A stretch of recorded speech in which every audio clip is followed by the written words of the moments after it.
dernière ligne droite pour les derniers survivants de Koh Lanta, le feu sacré.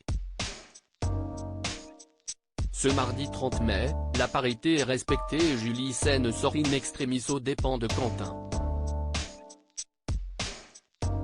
Elle nous dit tout sur les raisons de ce choix, ses regrets stratégiques et ses rapports avec Tania. Épisode de Koh Lanta exaltant ce mardi 20 mai sur TF1. Julie et Tania manigancent tout un stratagème pour orienter les votes des garçons vers Tania, qui possède un collier d'immunité depuis son retour sur le camp, victorieuse du duel face à Esteban. Une tâche pas si évidente puisque les rescapés de l'alliance des 4 fantastiques semblent désormais préférer évincer Julie, qu'il estime plus redoutable lors de la course de l'orientation et l'épreuve des poteaux à suivre. Tania ayant perdu l'épreuve d'immunité, elle se retrouve déjà avec un vote contre elle au conseil et les filles doivent la jouer fine pour ne pas éveiller de soupçons et que les garçons divisent leurs 4 votes. Quentin a de nouveau récupéré le vote noir de Laura, qui s'en est voulu de le lui avoir donné, et donc une double voix.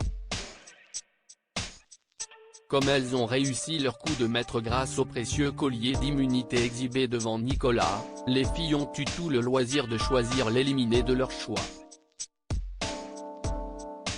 Et si est Quentin qui a fait les frais de ce retournement de situation, le stratège de la saison a été victime de la plus grosse manipulation depuis le début du jeu.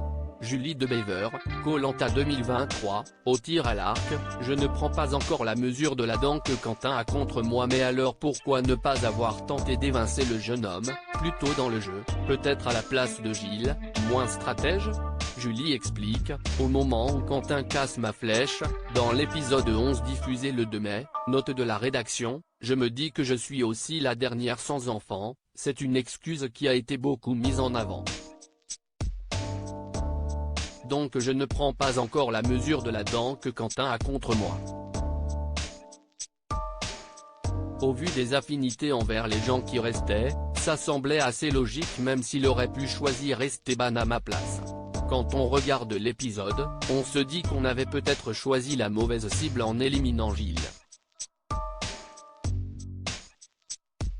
Mais cela n'était pas du tout prémédité et ça s'est fait très bêtement. On a commencé à parler dans l'eau avec les filles et j'ai balancé que Gilles m'avait promis un confort et que j'étais hyper déçu. De fil en aiguille, je me suis rendu compte qu'il avait fait beaucoup de promesses et le choix s'est fait là. On ne savait pas qui choisir au début, on savait juste qu'on allait s'aligner pour contrer la grosse alliance masculine. C'est tombé sur Gilles, et il l'a très mal pris. J'ai été très étonné de constater que même s'il était très gentil, avec le cœur sur la main, on ne savait plus si on pouvait lui faire confiance et avec qui il allait avancer. Stratégiquement c'était hyper compliqué pour la suite. On s'est dit que c'était le choix le plus logique. Et c'est vrai que Quentin s'en est encore sorti à ce moment-là. Julie, Koh Lanta, le feu sacré, au sujet de Quentin, si est-il très intelligent de se cacher ainsi afin de récupérer les votes noirs.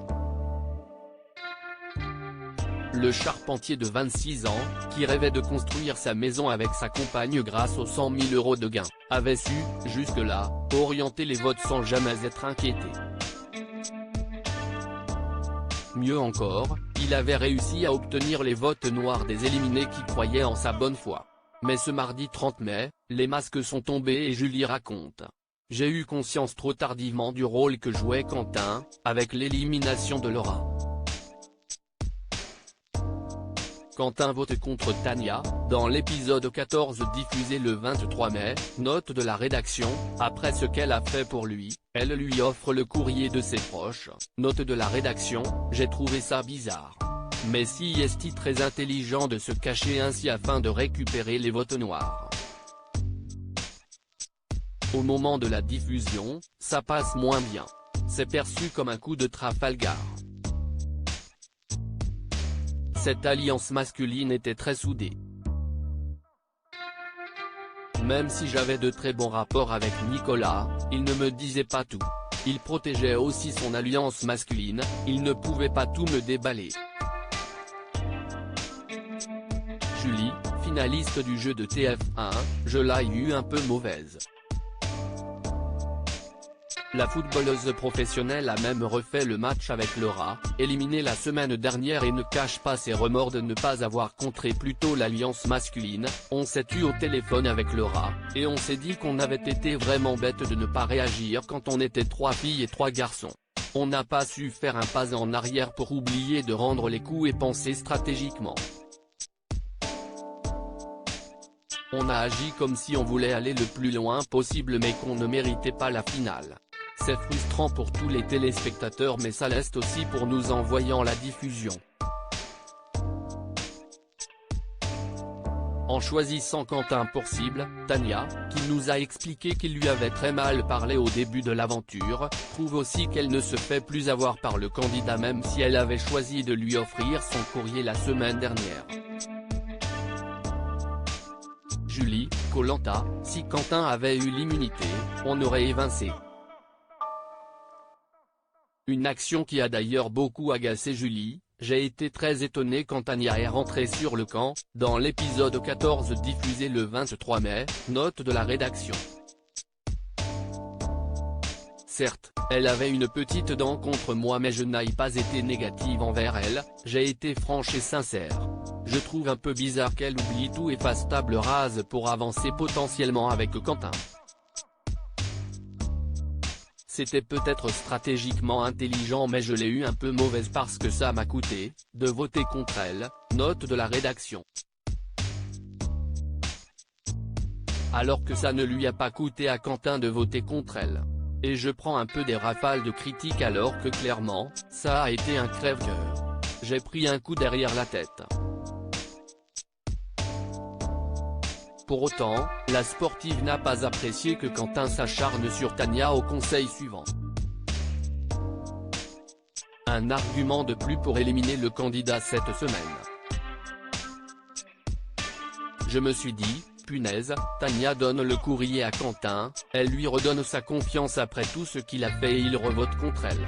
C'est dur. Mais alors qui les filles auraient-elles choisi d'éliminer si Quentin avait gagné l'immunité à la place de Frédéric? Julie est catégorique, ce qui est sûr c'est que je n'aurais pas voté contre Nicolas. On aurait évincé un garçon donc Frédéric. Désormais, fini les éliminations. Les candidats composant le carré final, Julie, Tania, Frédéric et Nicolas, devront s'affronter lors de la course d'orientation, la semaine prochaine, pour rester en jeu.